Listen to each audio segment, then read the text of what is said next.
ఓషో ఎవరు? ప్రపంచవ్యాప్తంగా ఆయనకు అంతమంది ఫ్యాన్స్ ఎందుకున్నారు? ఆయనలో ఉన్న గొప్పతనం ఏంటి?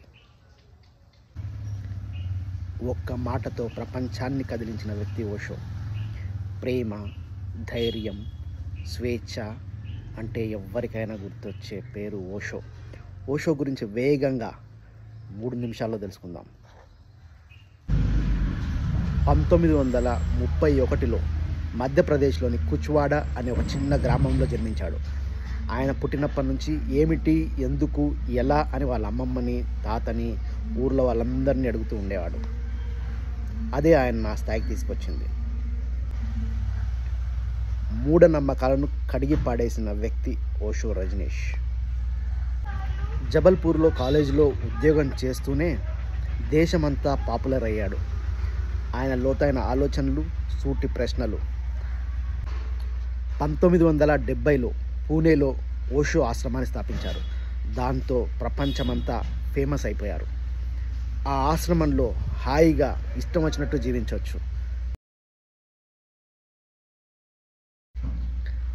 ఆయన చెప్పినంత ఫిలాసఫీ ఈ ప్రపంచంలో ఎవరు చెప్పుండరు.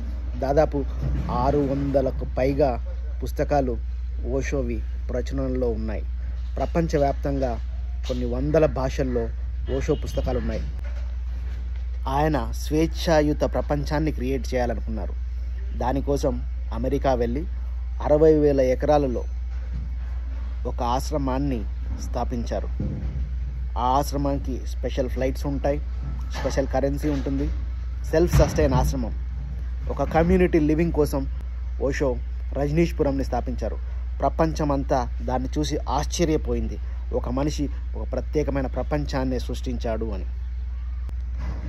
ఒక వ్యక్తి ఎంత ఫేమస్ అయితే అన్ని వివాదాల మనిషి చుట్టుముట్టు ఉంటాయి. అది రాజకీయ నాయకుడైనా సరే, అది ఒక ఆధ్యాత్మిక వేత్త అయినా సరే. ఓషో కూడా ప్రపంచంలో రకరకాల వివాదాలు, రకరకాల కుట్రలు జరిగాయి. ఎన్ని కుట్రలు జరిగినా, ఎన్ని కుతంత్రాలు జరిగినా ఆయన మాత్రం సత్యం చెప్పడం ఎప్పుడూ ఆపలేదు. ఓషోను రాజకీయ నాయకులు, దేశాలు, మతాలు ఎంతోమంది ఆపాలని కుట్రలు చేశారు. అయినా ఆయన శరీరం వదిలినా ఆగలేదు. ఇప్పటికీ ఓషో వీడియోలు కొన్ని కోట్ల మంది వీక్షిస్తూనే ఉంటారు. ఓషో పుస్తకాలు కొన్ని కోట్ల మంది చదువుతూనే ఉంటారు. రకరకాల భాషల్లో ప్రింట్ అవుతూనే ఉంటాయి. సత్యాన్ని ఎవ్వరూ ఆపలేదు. 1990లో పూణేలో ఆయన చివరి శ్వాసను వదిలారు.